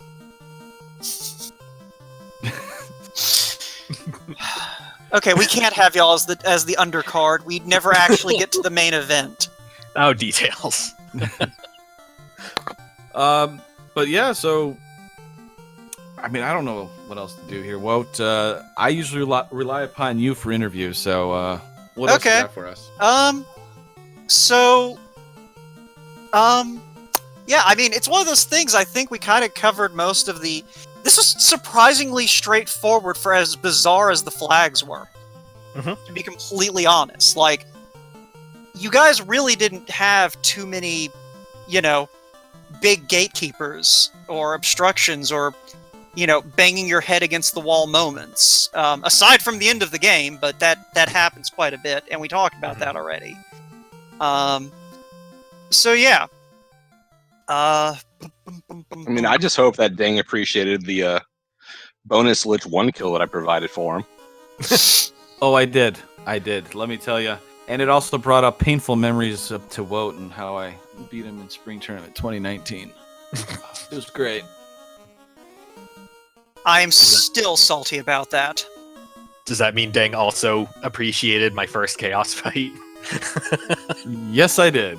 Oh, we all enjoyed that part. That was just good television. Never seen so many instant death spells casted towards Chaos. I mean, I wasn't getting there with damage, so what else was I gonna do? And then he zapped your level 50 fighter. I was like, oh, wow. With the ribbon equipped, yep, that sure happened. 2 and 256, everybody. It was fixed. Yeah, why did you turn that flag on? That flag just is a knife into the heart of hype. I mean, it's Caleb's fault. Mm-hmm. He designed the flags and then copied them wrong. And then I looked at the wrong copy as a work of pure genius. So just random as is, except for turning Proc Gen Waterfall on. That's like the only change we made. You only have yourselves to blame. Uh-huh. Okay. As long as you acknowledge you have a that's the important thing. You know, So- I thought they were actually pretty fun flags, all things said. I mean, this seed in particular, I have to admit, it was pretty fun because the tail was late. So you had to make the decision, you know, do you search for tail and take that chance? Or do you take the gamble and go in there hoping that everything rolled low? Almost paid off for LordFizzlebeef. Didn't. Ale says, okay, I got tail, I got the fast, I got the tempers, and Light X +5 begins to do work with all those tempers and fasts. Wait, where was Fast and Temper? Level 8 and level Oh, 7 in Gaia. That explains why I didn't have it. Yeah, you never found the airship. Nope. Yeah, Ale had to go hunt to find the airship. I'm looking at the list of things, and I was apparently one incentive check away from actually being in the air, so that feels a little bad. But I basically told myself, no, floaters and waterfall, don't even bother. Let's just take wormhole Topher. Let's go nuts. I guess before we go through final thoughts, I just wanted to ask Ale here, since he is the #1 contender, and as much as I know if he will have the first shot of the champion here, outside of, you know, the commish doing what the commish does, and changing up things, maybe, you know, what is it, fatal three-way, or I don't know. Triple threat. Yeah, a triple threat match or something like that. I don't know. But, Al, who would you rather play against? Thunder or Spellzap? I know you want the revenge against Spellzap, but, you know, who do you think you have a better shot at? That's a tough one. Honestly, I think I have a better shot against Thunderclawed. And I think if Thunder beats Spellzap tonight, I think I can take Thunder down. All right, you heard it here first, folks. I'm sorry, tomorrow night, not tonight. Well, yeah, but you heard it here first, folks. Helen Markin calling out whoever wins, and if Thunderclawed wins, there's going to be a little bit of pride on the line. Either way, us commentators have something to say. Ale's got a revenge match for Spellzap taking his championship title, and well, he just wants to crush Thunder, so it doesn't matter beyond that. I like that wrap up. That's pretty much accurate. I guess, Fizzle, if you want to give us your final thoughts here, and kind of we'll move along and give SG their channel back. Remember, kids, excessive gambling only leads to tragedy. Question mark coin. Don't lure people into that thing on the Discord. That terrible, terrible place that we all have to mute now. No. All right, Al, give us your final thoughts also, please. I mean, I thought the flags were fun for as crazy as they were. I think Tri-State's really an underused flag or option on our flag sets, just because it adds in such a crazy variance on every single seed. Like, you might get a race like this where all the pieces fell kind of perfectly. You might get another one where all your incentive locations turn on and all your items turn off, and you're just swimming in garbage, and you're really fishing for what you need to progress. So I thought the flags were great. I thought the seed was a lot of fun. I thought it was pretty nice seeing both Fizzle and myself swinging that light +5 axe at the end. That was such a nice weapon. It got so much extra stats. I guess I'll go next, and I'll let Woke get us out of here since I got us going at the start. Thank you, Danny, for tracking us, keeping us honest, keeping us, on the flags. SG, thank you for providing us with the channel. You, the fans out there, the millions and the millions of fans out there, thank you for watching us. My name is Dang Woo. Woat, get us out of here because you're the man. Well, thank you all for tuning in. I hope some of you who came in a little bit late stuck around and enjoyed the this bizarre experience. If you saw something you liked or saw something that you think you might like, link to the Discord's right there, that 95GBPFD. I think it's a capital F, everything else is lowercase. Come join us. Come learn the game. You don't have to race or anything. You can just come in, read all of the helpful advice, and just casually play the game. That's what I do. But yeah. Or maybe you'll show up and challenge for the belt sometime. And we've got spring tournament coming up, and a lot of runners have gotten up to speed in about a month and done well in the tournament. So, you know what? If any of that sounds appealing to you, come on in. Doors open. Otherwise, I think that's going to do it for us. Thanks again to Speed Gaming, Speed Gaming Espanol, Speed Gaming Francais, for throwing people at us repeatedly. And thanks to Speed Gaming Network in general for having us. Thanks to Danny for tracking. Thanks to Dang for antagonizing me. And I think that'll do it for us. So, take care, everyone. Don't forget to follow the runners.